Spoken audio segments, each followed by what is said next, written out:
बोला।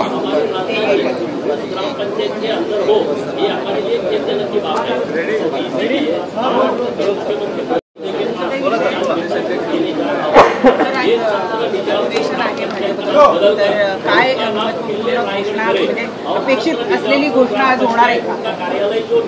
आज भारतीय जनता पक्षाचं महाराष्ट्र प्रदेशाचं परिषद व अधिवेशन ही आमची संघटनात्मक एक एक टप्पा पुढे जाण्याचा आमचा कार्यक्रम आहे। ज्यांच्याकडे संघटना आहे ते संघटनात्मक कार्यक्रम करतात। भारतीय जनता पक्ष संघटनात्मक कामावर चालणारा पक्ष आहे। सदस्यांची पारदर्शकतेची नोंदणी आहे। सक्रिय कार्यकर्त्यांच्या अर्जाला मान्यता देण्याची प्रक्रिया आहे आणि मग वॉर्डापासून तालुक्यापासून प्रदेशापर्यंत अंतर्गत लोकशाहीची निवडणूक आहे आणि त्यामुळे लोकशाही मूल्यांवर चालणारा एकमेव पक्ष हा भारतीय जनता पक्ष आहे।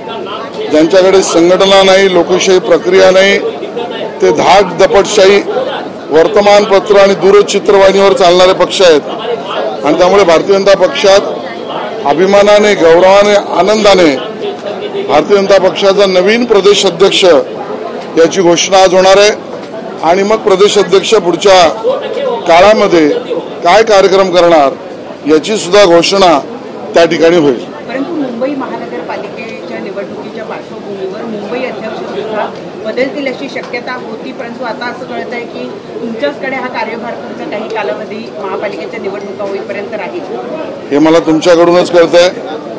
भाजपची कार्यपद्धती स्पष्ट आहे। प्रत्येक कार्यकर्त्याला संधी, सामूहिक नेतृत्व। त्यामुळे प्रदेशाबरोबर माझीही टर्म संपलेली आहे। नवीन मुंबई अध्यक्ष केंद्र आणि भारतीय जनता पार्टी महाराष्ट्र मिळून लवकरच घोषित करेल। तो आमच्या सगळ्यांचा निर्णय असेल। महापालिकेच्या निवडणुकीसाठी अवघे काही महिने शिल्लक असताना नवीन व्यक्तीवर ही जबाबदारी दिली तर त्याचा परिणाम निवडणुकीवर होऊ शकतो असं बोललं जात आहे। असं आम्ही मानत नाही। याचं कारण भारतीय जनता पक्षाकडे क्षमतावान कार्यकर्त्यांची मोठी फौज आहे। अन्य पक्ष व्यक्ती केंद्रित आहेत। भारतीय जनता पक्षा विचारधारा, संघटन, कार्यकर्त्यांची ताकद याच्याशी केंद्रित आहे। त्यामुळे आमच्याकडे क्षमतावान खूप कार्यकर्ते आहेत आणि आम्ही सगळे मिळून निवडणुका लढूच। विद्यमान मुंबई अध्यक्ष म्हणून मुंबई महानगरपालिकेची निवडणूक लढत असताना महायुतीमध्ये लढावं अथवा स्वबळावर लढावं, आपली काय प्रतिक्रिया? कारण काँग्रेसने, मला वाटतं याच्यावर खूप स्पष्टता आमची। आम्ही मुंबई महायुतीमध्येच लढू आणि महायुतीमध्ये जिंकूही। काँग्रेसने आता असं सांगितलंय जर ठाकरे बंधू एकत्र येत असेल तर काँग्रेस लढणार आहे। 7 तारखेला रमेश चेन्नीतला याचा निर्णय घेणार। चेन्नीतला म्हणतायत की उत्तर भारतीय आणि दक्षिण भारतीय संदर्भातली जी मुद्दा आहेत राज ठाकरेंची ती आम्हाला कुठेतरी मान्य पाहिजे। नाही, मला काँग्रेसच्या नेतृत्वाच्या वक्तव्यावर एवढीच प्रतिक्रिया द्यायची की हास्यास्पद आहे। स्वबळावर लढण्याआधी काँग्रेसला मुंबईत बळ करावं, त्यांच्याकडे बळ नाही, रणांगणातून पळ आहे। त्यामुळे काँग्रेसला ना बळ आणि त्यांचा स्वभाव रणांगणातून पळ अशा स्वरूपाचा आहे। त्यामुळे त्यांच्या वाक्यावर मी हास्यास्पद असंच उत्तर देईन। आणि राहता राहिला विषय भाषिक मुद्द्यावर चेनी थल्लाजींनी एकतर त्यांच्या प्रदेश अध्यक्ष काय बोलतात सकपाळ यांचं ऐकावं किंवा सकपाळ यांनी त्यांच्या प्रभारांचं ऐकावं। काँग्रेसची भूमिका ही बोटचेपीपणाची आहे। मराठी भाषिकांच्या बाबतीत पण बोटचेपीपणा आणि हिंदुस्थानी अन्य भाषांच्या बरोबर न राहण्याची आहे। आणि या सगळ्या घटनाक्रमामध्ये पुन्हा एकदा मी सांगतोय, महाराष्ट्र जिंकला, मराठी माणूस जिंकला आणि राजकीय दृष्ट्या भाजपच जिंकला। कारण कट्टर मराठी आमची भूमिका म्हणून अभिजात भाषेचा दर्जा ते परवाचा GR वरचा निर्णय महायुतीत देवेंद्रजींनीच केला। त्यामुळे मराठी माणसाची निष्ठा आम्ही नाही केली, कुठली प्रतिष्ठा। आणि बरोबरीने पर्यायी भाषा म्हणून अन्य भाषांचा पर्याय हिंदी सहित याबद्दलचा लढा भूमिका आणि विचार भाजपने स्पष्ट मांडले।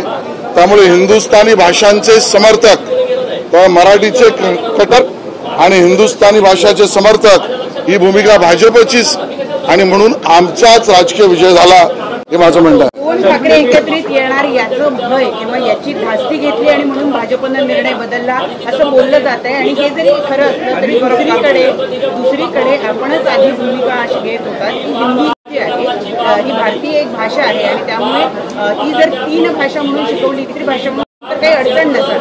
असं असताना हा GR वेळेवर रद्द केला गेला, कुठेतरी दोन ठाकरे एकत्रित येतात म्हणून धास्ती घेतली गेली आहे। मला वाटतं याचं उत्तर स्पष्ट आहे, ते एकत्र येणार न येणार हा त्यांचा प्रश्न आहे।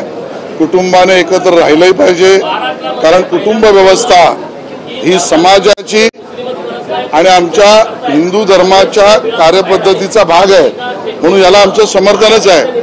साताऱ्याला निवडणुकीतलं बळ आणि कोण घाबरलं तर माझा चॅलेंज आहे, काँग्रेस, उद्धव ठाकरे सेना, मनसे, अन्य शरद पवारांचा पक्ष हिम्मत असेल तर एकटे लढा, आहे ना हिम्मत, मुंबईत एकटे लढा, भाजपशी लढायला तयार व्हा।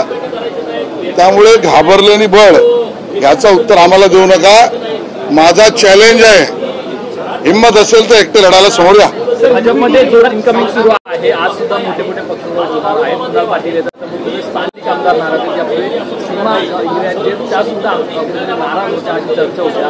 एकूण कुठेतरी नवीन चेहरे घेताना जुने जाणते कुठे डावलले जाते असं वाटतं। भारतीय जनता पक्षामध्ये विचारधारा महत्वाची, आमच्या कार्यकर्त्यांच्या भावना 100% विचारात, आमचे जुने कार्यकर्ते यांना सोबत घेऊन निर्णय करण्याची आमची कार्यपद्धती आहे। आमचा पक्ष लोकशाही पक्ष आहे, अन्य पक्षांसारखा घराणेशाहीवर चालणारा नाही, परिवारवादावर चालणारा नाही।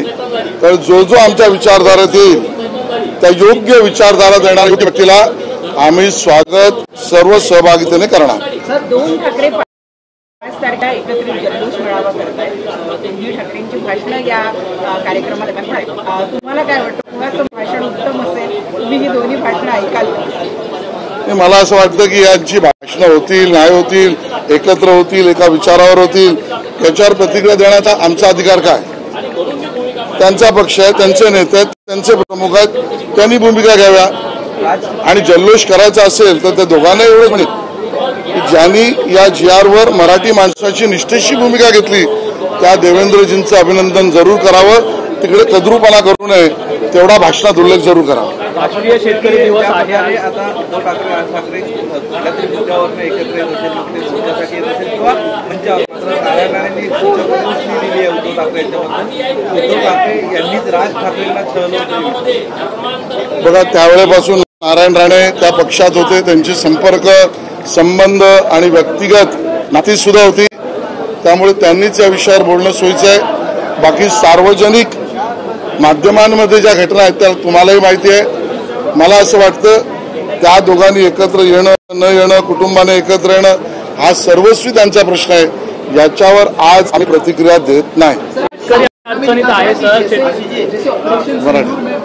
मराठीवाला शेतकरी आज राष्ट्रीय शेतकरी दिवस आहे, मात्र शेतकरी अडचणीचे 31,000 कोटींची थकबाकी आहे, 20 लाख शेतकऱ्यांना बँकेत जमा झालेली आहे। सिबिल संदर्भात सरकारने मोठा निर्णय घेतला होता, मात्र कुठे दिलासा अद्याप शेतकऱ्यांना भेटला नाही असं चित्र पाहतो। हे सरकार शेतकऱ्यांना समर्पित आहे, हे सरकार शेतकऱ्याच्या अडीअडचणी दूर करण्याचं कार्य करणार आहे, हे सरकार शेतकऱ्याला सुविधा देणार आहे आणि म्हणून सभागृहामध्ये याच्यावर माननीय मुख्यमंत्री आणि कृषी मंत्री त्याची भूमिका स्पष्ट करतील। शक्तीपीठ महामार्गाला 85,000 कोटी रुपयांचा निधी जो आहे तो वर्ग करण्यात आलेला आहे। आज 12 जिल्ह्यातले शेतकरी या महामार्गाच्या विरोधात आंदोलन करत आहेत, विरोधकांनी सुद्धा पायऱ्यांवर आंदोलन केलेलं आहे। शक्तीपीठ महामार्गाच्या माध्यमातून या शासनाला कंत्राटदारांकडून पैसे खायचे आहे असा आरोप विरोधकांनी केला। मला वाटतं ज्यांना विकासाचा मार्ग माहीत नाही, ज्यांना विकासाच्या मार्गावरच्या नवनवीन कल्पना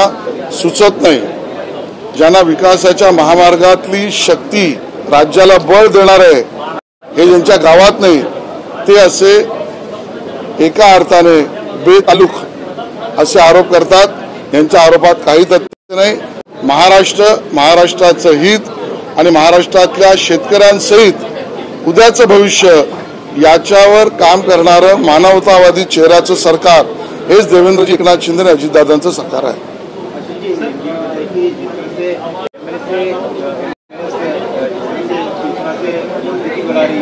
कांग्रेस कहीं ना कहीं दूर जा रही है, पड़ती नजर आ रही है. कल दिल्ली में कांग्रेस नेताओं ने राय दी कि एमएलए की भूमिका है उससे बात नहीं होगी, तो ऐसे में अकेले चुनाव लड़ाई. कांग्रेस के प्रभारी जी का स्टेटमेंट पढ़ने के बाद मुझे इतना ही लगा कि ये महाराष्ट्र की चलने वाली हमारी हास्य जत्रा है, क्योंकि खुद के ताकत पर लड़ने के लिए कांग्रेस को मुंबई में ताकत तो होनी चाहिए. जिनको खुद की ताकत ही नहीं वो लोग खुद के ताकत पर लड़ने की बात कर रहे हैं. और इसके लिए इसका मैं प्रतिक्रिया इतना ही दूंगा कि ये सिर्फ हंसकर उड़ाने वाला स्टेटमेंट है. और मैं चैलेंज भी करूंगा, मुंबई में अगर इतनी ताकत कोई भी दल में, वो कांग्रेस हो, शरद पवार जी का दल हो, उबाटा शिवसेना हो, मनसे हो, सपा हो, बसपा हो, तो अकेले चुनाव में लड़ने की हिम्मत है तो सामने आए. ये चैलेंज है, ये अकेले लड़ नहीं सकते क्योंकि ये दुर्बल है. इतना ही मैं कहूंगा. मुंबई में हम महायुति में लड़ेंगे और सेवा में मुंबई का महापौर महायुति का होगा. आशीष जी, जिस तरह से एमएलए से मराठी पर जो है आक्रामक भूमिका ली है, कल ही मीरा रोड में एक उत्तर भारतीय को पीटा गया, उसका वीडियो भी वायरल हो रहा है. इसको आप कैसे देखते हैं कि मराठी को लेकर अभी हमारी भूमिका स्पष्ट है. मराठी के लिए कट्टर और हिंदुत्व और हिंदुस्तानी भाषा में प्रखर, ये भारतीय जनता पार्टी की भूमिका है. हम महाराष्ट्र में कट्टरता से मराठी बात करेंगे, लेकिन और कोई भाषा का अपमान और कोई भाषा के व्यक्ति का अपमान सहन नहीं करेंगे. कोई भी कानून हाथ में ले ये सरकार मान्य नहीं करेगी. काँग्रेसचे प्रदेशाध्यक्ष हर्षवर्धन सपकाळ यांनी मुख्यमंत्र्यांची तुलना कौरवानी औरंगजेबाशी केली आहे. मला वाटतं ज्यांचा आजपर्यंत भूगोल आणि नागरिक शास्त्र कच्चा होता, त्या दुर्दैवाने हर्षवर्धनजींचा आता पुराण आणि इतिहास सुद्धा कच्चाच आहे असं म्हणावं लागेल. आणि म्हणून जे या पद्धतीचं वक्तव्य करतायत त्यांना मी असं म्हणीन, राम विरोधी रावणाचीच भूमिका ते वाहत आहेत. आयुष्यभर काँग्रेस आणि हर्षवर्धनजींच्या पक्षाने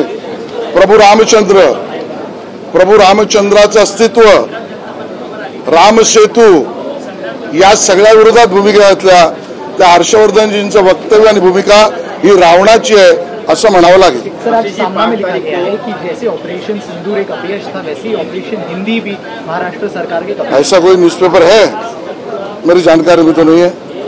जी, 5 तारीख को दोनों ठाकरे एक साथ आ रहे हैं. हालांकि वो कह रहे हैं कि कोई बैनर नहीं होगा, एजेंडा सिर्फ मराठी का होगा. आपने कहा कि देवेंद्र जी ने फैसला लिया, उनका भी अमेंडमेंट किया जाए. देखिए, वो दोनों साथ में आए नहीं आए, परिवार साथ में आए, वो उनका व्यक्तिगत मामला है, दोनों पक्षों का मामला है. इस पर टिप्पणी नहीं करूंगा, लेकिन मैं जरूर कहूंगा ये पूरे घटनाक्रम में महाराष्ट्र जीता है, मराठी आदमी जीता है और राजनीतिक दृष्टि से भारतीय जनता पार्टी का विजय हुआ है.